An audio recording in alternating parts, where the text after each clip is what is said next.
Assalamualaikum warahmatullahi wabarakatuh. Kembali lagi di channel Beta Punya. Akhirnya kita bisa melihat pengumuman nama-nama pemain timnas Indonesia yang akan bertanding melawan timnas Cina di awal bulan Juni nanti. Tentu kita tidak asing dengan nama yang dulu pernah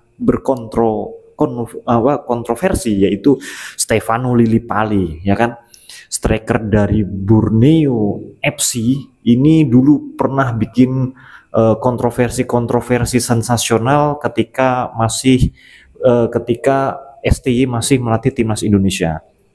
Tentu ini menjadi uh, tentu ini menjadi hal yang berbeda setelah sekian lama kita tidak melihat namanya itu ada di jajaran pemain yang dipanggil timnas Indonesia.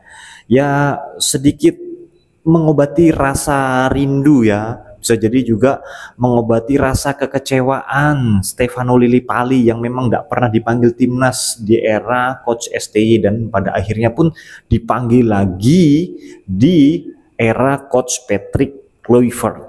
Tentu ini bukan barang baru, ini juga barang lama. Dia juga pemain sudah sangat-sangat senior, akan tetapi kalau kita mau membandingkan kualitas Stefano Lillipali dengan pemain-pemain lainnya yang bermain di Liga Belanda, tentu nggak bisa dibandingkan. Kalian tahu sendiri kualitas Liga 1 seperti apa. Dan ingat, kemungkinan besar Stefano Lillipali akan menjadi penghangat bangku cadangan. Kenapa? Ya seperti yang kita ketahui, ya, Ramadan Sananta saja yang biasanya dijadikan backup starternya siapa namanya ini, si Rafael Strike, itu juga kadang-kadang dimainkan, kadang-kadang tidak di zamannya STY, apalagi Stefano Lillipali. Namun tidak menutup kemungkinan ini bisa saja terjadi. Stefano Lillipali diberi kesempatan bermain di menit pertama oleh Coach Patrick. Penunjukan Stefano Lillipali mungkin, ya, kita bisa lihat saja mungkin perkembangannya seperti itu kan.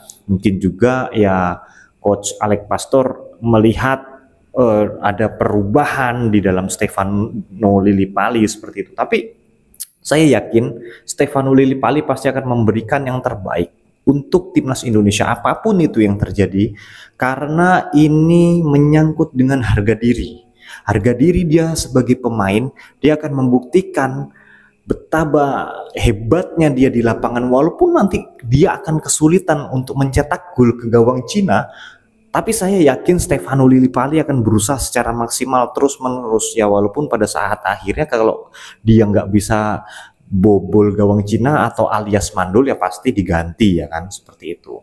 Tentu ini wajah baru, tentu ini juga hal yang baru, dan susunan pemain kita sudah bisa lihat, ya, biasanya kiper yang dipanggil 3, ya kan.